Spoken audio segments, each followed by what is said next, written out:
कृष्णाय वासुदेवाय हरे परमात्मने प्रणत क्लेशनाशाय गोविंदाय नमो नमः। सत्ययुग के प्राचीन काल में जब धरती पर शांति और धर्म का वास था, हर प्राणी प्रकृति के साथ पूर्ण सामंजस्य में जीवन व्यतीत करता था। कालांतर में जब समय आगे बढ़ा तो अधर्म ने भूमि पर अपना प्रभाव फैलाना आरंभ किया। मनुष्यों और दानवों के हृदयों में पाप और दुष्टता ने घर बना लिया। इन दैत्यों में से एक था हयग्रीव, एक उग्र और बलवान असुर जिसने वेदों को, जो ब्रह्मांड का संपूर्ण ज्ञान समाहित किए हुए थे, अपने अधिकार में लेने का प्रयास किया। हयग्रीव ने संकल्प लिया कि वह संसार में अराजकता फैलाएगा।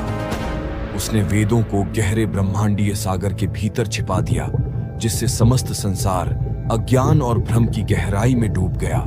विनाश और निराशा को देखकर सृष्टि के संरक्षक भगवान विष्णु ने हस्तक्षेप करने और संतुलन को पुनः स्थापित करने का निर्णय लिया। न्यायप्रिय राजा मनु अपने नित्य उपासना के दौरान एक पवित्र नदी के तट पर थे। उसी समय भगवान विष्णु ने छोटी मछली मत्स्य का रूप धारण किया और नदी में प्रकट हुए। राजा मनु ने जैसे ही अपने हाथों में जल उठाया, उन्होंने देखा कि एक छोटी मछली संघर्ष कर रही है। करुणा से प्रेरित होकर उन्होंने उस मछली को अपने जलपात्र में सादर स्थान दिया।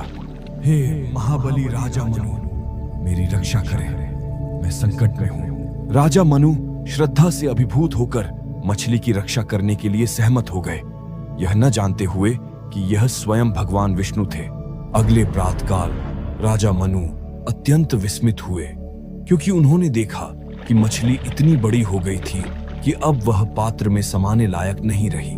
सामान्य पात्र में मछली को डाला, परंतु एक ही दिन में उसने उस पात्र को भी अतिक्रमित कर लिया।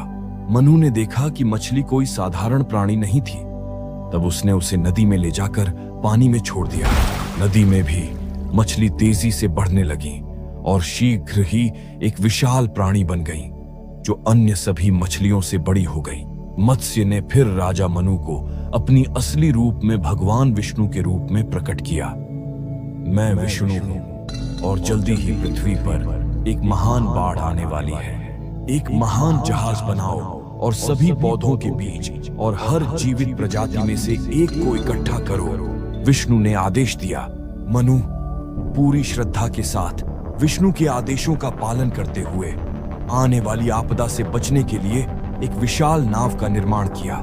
जैसा कि विष्णु ने भविष्यवाणी की थी, आकाश फट गया और मूसलधार बारिश ने पृथ्वी को बाढ़ में डुबो दिया।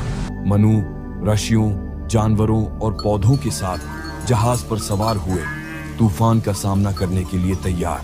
जब बाढ़ का पानी अपने उच्चतम स्तर पर पहुंचा, तब मत्स्य फिर से प्रकट हुआ, अब अपने विशाल रूप में जहाज को प्रलय के बीच मार्गदर्शन करने के लिए। दिनों तक बाढ़ ने प्रलय मचाए रखा और मछली रूपी भगवान मत्स्य ने नौका को सुरक्षित स्थान पर पहुंचाया, जबकि मनु भगवान विष्णु से रक्षा की प्रार्थना करते रहे। आखिरकार पानी घटने लगा और नौका हिमालय की चोटियों पर सुरक्षित रूप से उतर गई। मत्स्य ने वेदों को मनु को वापस किया और उनके साथ वह ज्ञान भी लौट आया, जो दुनिया को फिर से निर्माण करने और धर्म को पुनः स्थापित करने के लिए आवश्यक था। इस प्रकार भगवान विष्णु ने अपनी मत्स्य अवतार में महान बाढ़ से संसार को बचाया और ब्रह्मांड में संतुलन को पुनः स्थापित किया।